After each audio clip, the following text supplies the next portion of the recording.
You are not as strong as you think. You are not strong. Not in the way you've been led to believe. You were trained subtly, systematically to obey, to hold back, to doubt your instincts. And then they sold you a story that weakness is virtue, that resignation is noble, that enduring pain without protest makes you morally superior. But Nietzsche had another name for this quiet submission. He didn't call it humility. He called it slavery. You were taught that humility is sacred, that ambition is dangerous, that wanting more means you're selfish. But look closely. Every institution you've ever passed through, family, school, society, even your social media feed, has reinforced one lesson again and again: don't stand out. Don't rise too high. Don't make others uncomfortable with your strength. This isn't accidental. Modern morality wasn't designed to elevate you. It was engineered to contain you, to tame your will and call it kindness. And the cruelest part, you didn't just accept it. You absorbed it so deeply. You started calling it virtue. So now stop. Look in the mirror and understand. What's staring back isn't you. It's who the world allowed you to become. You were programmed to fail. You weren't born weak. You were made weak. Not by fate, but by design. From the start, you were placed inside a system that rewards obedience and punishes strength. That wanting more means you're arrogant, a threat to their comfort. But Nietzsche had a name for this kind of morality. He called it slave morality. A system created not by the powerful, but by the powerless. By those who couldn't rise above, so they rewrote the rules to make staying below look noble. They flipped the script. Strength became oppression. Power became cruelty. Pride became sin. And in their place, they gave you a new gospel. Be humble. Be quiet. Be small. They taught you that surrender is sacred. That limitation is virtue. That success is something to be ashamed of. But it was never about virtue. It was about control. To shrink just enough to be tolerated. Think back. In school, you were praised for staying silent, not for thinking differently. In public, you were told to blend in, not to stand out. On social media, you're rewarded for being broken, not for being bold.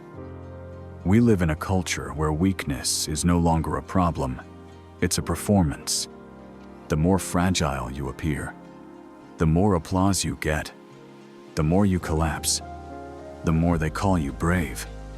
But Nietzsche saw through it. He called it what it really is, a quiet revenge. The mediocre rewrote morality not to rise, but to erase the shame of staying down. Make strength look cruel. Make success look corrupt. Make ambition look selfish. That way, no one has to try. No one has to rise. No one has to feel small in the shadow of someone who dares to be great. So instead of lifting themselves, they tear others down. And they teach you to do the same. But here's the most dangerous part. You didn't even notice. Because when the lie is told often enough by enough people, it starts to sound like truth. And you believed it. You started calling your fear morality, your passivity compassion, your self-doubt humility. But deep down, you know better. Because strength isn't the problem. It's the answer. And a world that fears strength will always try to suppress it. Not because it's wrong, but because it's rare. Now ask yourself, how much of what you believe was ever truly yours? And here's the part. No one wants to admit you didn't just receive this programming. You reinforced it. You told yourself to stay small, to hold back, to keep the peace even when it killed something inside you. That's not just social conditioning. That's self-betrayal. And that is the lie you keep living. But there's something worse than being lied to by the world. It's lying to yourself. And once you start doing that, you become your own prison. The betrayal of the self. You tell yourself you're a good person because you don't cause trouble. You keep your opinions quiet to avoid offending anyone. You lower your gaze when you should be standing tall. You dress your fear as respect. But we both know cowardice just learned better manners. Afraid of rejection, afraid of being seen, afraid of your own power. You call your silence wisdom. You call your passivity compassion. You call your fear morality. But it isn't morality. It's convenience. A morality of ease, where telling the truth feels too risky. Where doing what's right depends on whether it will cost you anything. And here's the part no one wants to admit. It feels good to play small, because small gets praised. Small gets liked. Small gets accepted. And over time, you start to believe that being invisible is a form of integrity. But it's not. It's self-betrayal. You gave up your voice and convinced yourself it was maturity. You abandoned your instincts and called it humility. You called hesitation wisdom, but it was fear wearing a nicer suit. But you weren't being thoughtful. You were being careful. Too careful to live. Too careful to lead. Nietzsche saw this coming. He warned that modern morality would become a disguise, a carefully crafted illusion used to justify mediocrity. He wrote that people would hide their resentment beneath the mask of virtue, that they would dress up envy in the language of empathy. And now, here we are, in a culture where calling someone strong is suspicious, where confidence is arrogance, and weakness is worn like a medal. The more victimized you seem, the more applause you receive. The more broken you appear, the more morally elevated you become. It's no longer about growth. It's about status through suffering. And if someone refuses to play along, if they speak directly, stand firmly, or claim their space, they're labeled dangerous.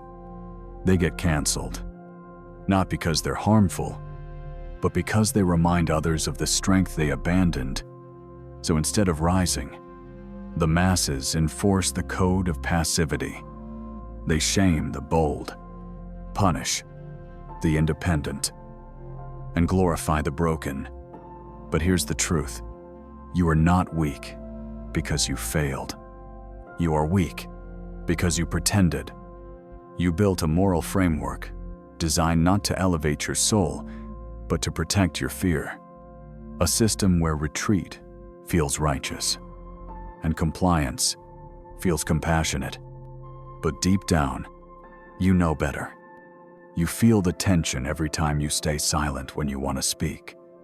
Every time you smile when something inside you breaks. Every time you agree just to avoid discomfort. That is not morality. That is self-abandonment. You're not living a lie. You've become it. And the longer you keep it up, the harder it becomes to tell the difference between what you really believe and what you've repeated for safety. But here's where it gets worse. You didn't just lie to others. You lied to yourself. And then you built a life around that lie. And once that happens, you don't just lose truth.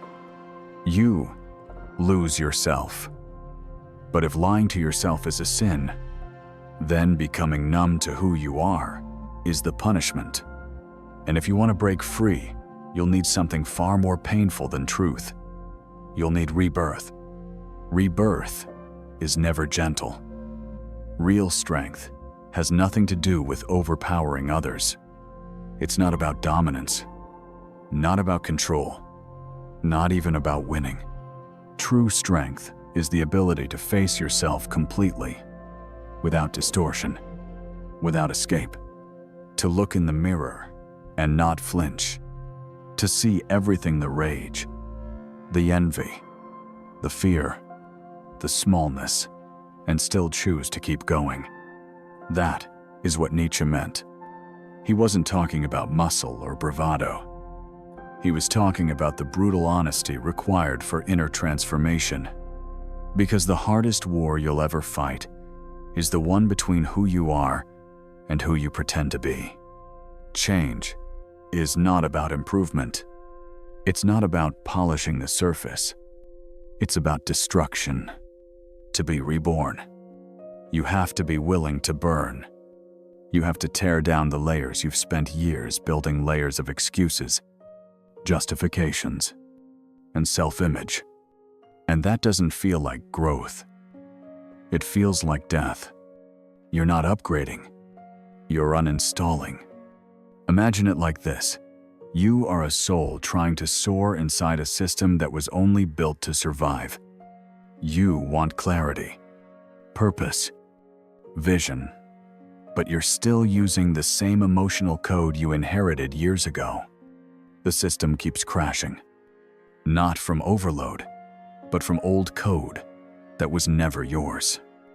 Until you're willing to format the system, not just tweak it, you'll keep crashing in the same places. But here's where it gets even harder. You won't just lose what holds you back. You'll lose what made you feel safe. You'll lose old identities, old comforts, people who liked the weaker version of you. And that's why most people never truly change. Because real transformation doesn't feel like self-improvement. It feels like grief. You're letting go of who you thought you were. Nietzsche understood this pain. His idea of eternal recurrence asks a terrifying question. If you had to live this exact life over and over again, every detail, every moment, would you celebrate that fate or dread it? If the answer terrifies you, then your life is not aligned with your truth. And that discomfort is your invitation to begin. But here's what no one tells you. No one becomes strong without first breaking. Every person you admire has had to confront the version of themselves that was unfit to carry them forward. And they had to kill it. Not out of cruelty, but out of necessity. You cannot become who you are meant to be while clinging to who you've been. The path forward is through fire. And yes, it will hurt. It's supposed to. Because when your illusions burn, so does your comfort. But on the other side of that pain is clarity. And with clarity comes freedom. But just as you begin to rise, you'll discover something else. The world you're trying to leave behind won't let you go without a fight. Because when one person dares to evolve, they become a threat to everyone still pretending not to. And that is when the real war begins. The herd will pull you back the moment you begin to change. You become a threat, not because you hurt anyone, but because you prove that growth is possible. And that terrifies people who have built their entire lives on the belief that it's not. If you rise, they lose their excuse. If you evolve, they're forced to ask why they haven't. You didn't criticize them. You didn't confront them. You simply moved forward. But that alone is enough. Because your existence becomes a mirror they cannot bear to look into. They don't hate you. They hate what you represent. You represent effort, discomfort, responsibility. You represent everything they've been avoiding. And in a world built on comfort, someone who chooses discomfort is dangerous. So they try to pull you back. Not always with violence. Often with a smile, a joke, a subtle insult dressed as concern. They mock you, call you arrogant, call you obsessed, say you've changed, as if that were a flaw. But what they're really saying is, you've escaped, and now I have to face the prison I chose. This is the psychology of the herd. Sameness equals safety. Familiarity equals belonging. And anyone who threatens that balance, even with silent self-discipline, must be corrected. Carl Jung called it the shadow. The parts of ourselves we reject: the ambition, the anger, the desire to stand apart.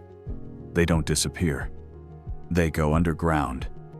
And when someone else embodies those traits, we lash out. Not because they're wrong, but because they expose what we've refused to integrate.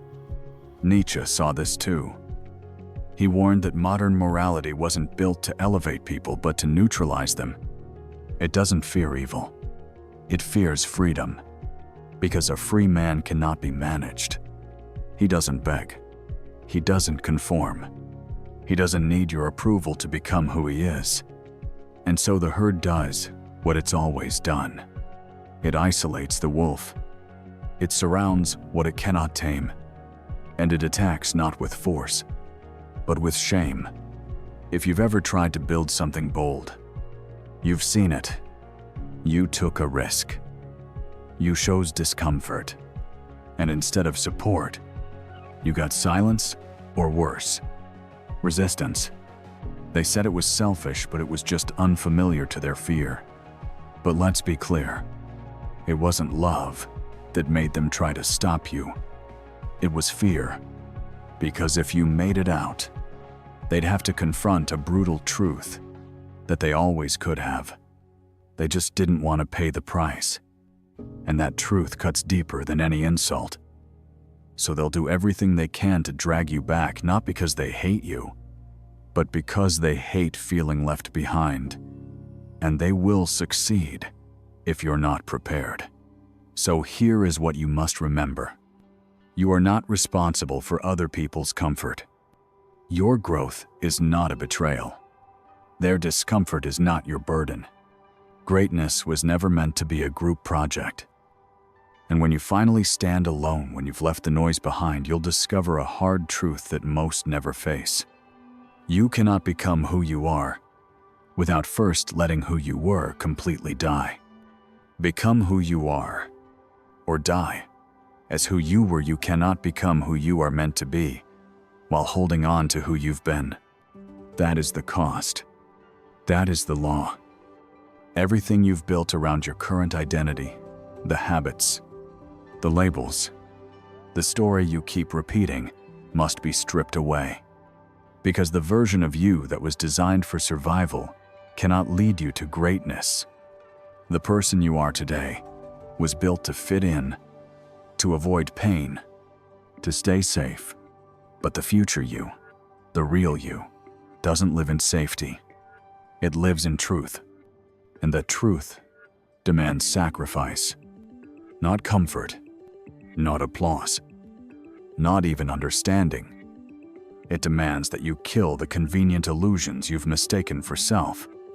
You must let go of the beliefs that feel familiar, the relationships that reward your stagnation, the identity that keeps you small but socially acceptable. Most people never do this because they confuse identity with destiny. They think who they are is something fixed, a role assigned to them by family, culture, or past experience. But identity is not solid. It's not sacred. It's scaffolding, temporary. And at some point, if you want to grow, you have to tear it down. Because until you do, you are not living. You are performing. A version of yourself engineered to please, to comply, to survive. Nietzsche wrote, "You must become who you are." But becoming is not a gentle process. It's violent. It's disorienting. It's lonely. Because in order to find yourself, You first have to lose everything that is not truly you. That includes the praise you've grown addicted to, the people who liked you because you never challenged them, the roles you played to be accepted. You will outgrow all of it. And if you resist that process, if you cling to the comfort of being liked, being predictable, being understood, you will spend your life trapped inside a mask that the world gave you, a hollow version of yourself, performing the script of someone else's expectations. And you'll call it maturity. You'll call it stability. But deep down, you'll feel it. The quiet ache of unlived potential. You'll become a ghost inside your own life, a walking echo of the person you were too afraid to become. You'll say the right things. You'll do what's expected. And something inside you will keep shrinking until one day you realize you didn't. You just went quiet while your real self starved inside. And that is the slowest kind of death. Because transformation requires a kind of bravery that most people avoid. It asks you to give up certainty, to walk into the unknown, to break your own heart, so something deeper can emerge. But if you don't, you will stay frozen. Alive, yes, but never fully awake. And now, you've reached the edge, the line between who you were and who you could become. There are only two choices. You can jump into the fire, into the unknown, into the truth of who you are becoming. Or you can stay, wrapped in the costume you've confused for self, the mask you've worn for so long you've forgotten there was ever a face beneath it. Will you choose pain or forgetting you've heard the truth now? And that changes everything. Because once the veil has been lifted, you can't unsee what you've seen. You can't unknow what you know. There is no return to innocence, only the illusion of it. From this moment forward, every time you stay silent when you want to speak, you'll feel it. Every time you hold back, lower your gaze, or settle for less, you'll remember. You'll remember that you had a choice, that you could have stepped forward, that you could have become more. Not later, not someday. Now, Nietzsche posed a terrifying question. If you had to live this exact life over and over again, would you still live it the way you are now? If the answer is no, then something has to change. No one is coming to save you. There is no rescue plan. It's you or no one. And yes, waking up hurts, but that pain means you're still alive. So here's what you do next. Leave a comment below that says, "I'm ready to become fire." Not to impress anyone, but to finally meet the part of you that never begged for permission, so that one day, when the world tries to put the mask back on you, and from that fire, something unbreakable will rise.